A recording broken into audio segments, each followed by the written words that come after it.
There were funerals in both Israel and Uganda today, the results of Israel's weekend raid to rescue more than 100 hostages from pro-Palestinian hijackers at Entebbe Airport in Uganda.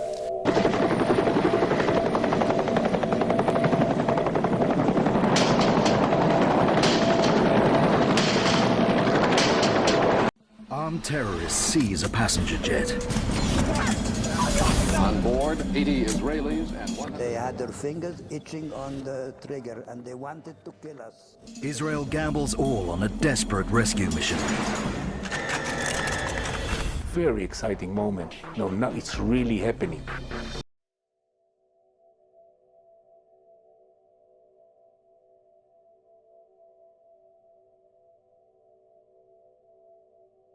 हम सभी जानते हैं कि Israel कैसे अपने दुश्मनों का खात्मा करता है, इसीलिए वो दुनिया भर में अपने किस्सों के लिए मशहूर है। आइए जानते हैं इस वीडियो में उन्हीं में से एक किस्से के बारे में जिसे ऑपरेशन एंटेबे या ऑपरेशन थंडरबोल्ट भी कहा जाता है।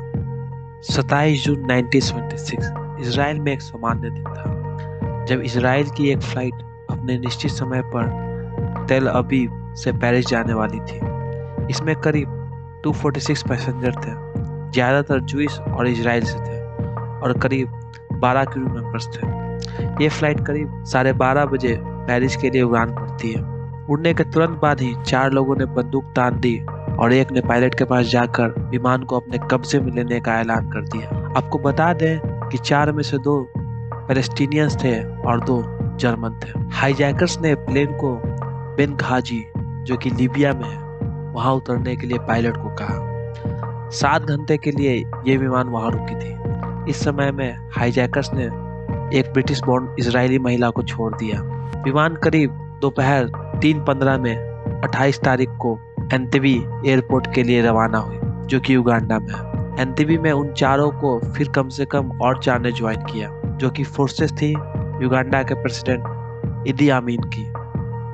इदी अमीन युगांडा का तानाशाह था। वो अपने खुखार व्यवहार के लिए मशहूर था। The black people in America must be the president of the United States of America. अमीन यात्रियों से हर दिन मिलने आता था।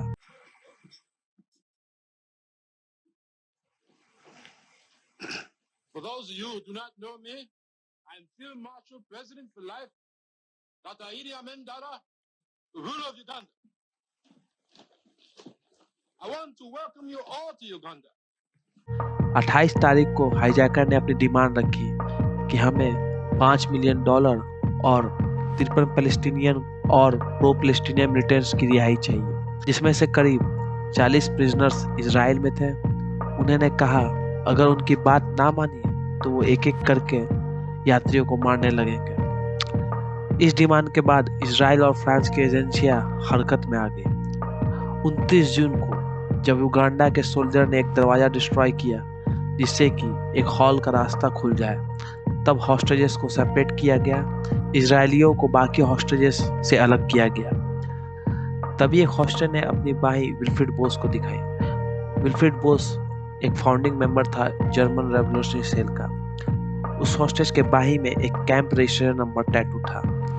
वो हॉलोकॉस्ट का सर्वाइवर था। तभी बोस ने बोला कि मैं नाजी नहीं, आइडियलिस्ट हूँ। 30 जून को हाईजैकर्स ने करीब नॉन इजरायली ग्रुप में से 174 हॉस्टेजेस को छोड़ दिया। करीब 47 यात्री एक बोइंग विमान 747 से एंटेबे से पेरिस के लिए रवाना हुए। एक पैसेंजर की तबीयत बिगड़ गई तो उन्हें अस्पताल भर्ती करवाया गया। 1 जुलाई को 100 और को रवाना कर दिया। 12 मेंबर्स जो कि एयर फ्रांस के क्रू मेंबर्स थे, उन्होंने मना कर दिया जाने से।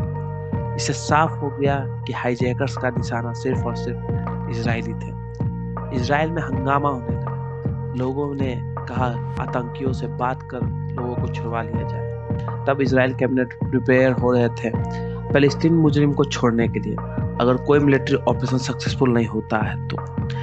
इजराइल गवर्नमेंट की सारी बातचीत के नतीजे असफल रहे, तब वो जान गए एक ही रास्ता है हाईजैकर्स का खात्मा।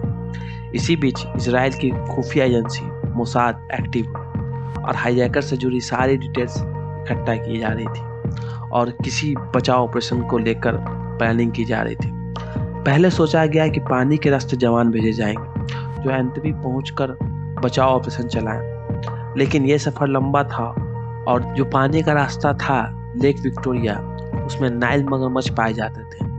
इसके बाद मोसाद और इजराइल वायुसेना ने प्लान बनाया। करीब 200 जवानों की टीम तैयार की गई और फाइनली तय हुआ कि कुछ विमान में ये जवान एंटेबी पहुंचेंगे और अपने नागरिकों को बचाने का काम करेंगे। जब ये प्लानिंग हो रही थी तब मोसाद को एक खास जानकारी मिली। पता चला कि ईदी अमीन कुछ दिनों के लिए अपने देश से बाहर जा रहा है। बस इजराइल का यही मौका था। तय हुआ कि 3 और 4 जुलाई को ऑपरेशन किया जाएगा। इजरायली ने हाईजैकर से बात करके डेडलाइन को 4 जुलाई तक करवाने को मना लिया। 3 जुलाई को इजराइल कैबिनेट की मीटिंग में ऑपरेशन एंटेबी यानी ऑपरेशन थंडरबोल्ट को मंजूरी दे दी गई। इजराइल वायुसेना के विमानों ने उड़ान भरी और वो लाल सागर होते हुए युगांडा के लिए रवाना हुए। रास्ते में 2 चुनौतियां थी। पहले दुश्मनों के रडार में आने से बचने और इतने लंबे समय के लिए विमान में तेल भरना। विमान समुद्र में कम ऊंचाई पर उड़ाया गया, जिससे विमान रडार से बच गया। हवा में ही अन्य विमानों की मदद से मिशन वाले विमान में तेल भराया गया। 4000 किलोमीटर के सफर के बाद इजराइल सैनिक एंटेबी पहुंचे। अंधेरा हो चुका था। इजराइल सैनिकों ने एक कार का इंतजाम किया था जो ईदी अमीन की गाड़ी से मिलती जुलती थी, ताकि युगांडा के सैनिक उन पर हमला ना करें। लेकिन उनका यह प्लान फेल हुआ। ऐसे में इजराइल सेना ने तुरंत उस जगह पे धावा बोल दिया जहां पर हॉस्टेजेस को रखा गया था। इजराइल सेना ने हिब्रू में बोला, नीचे लेट जाओ, जिसे हॉस्टेजेस ही समझ सकते थे। फिर उन्हें दुश्मनों को मारना शुरू किया, लोगों को निकालने का बंदोबस्त किया।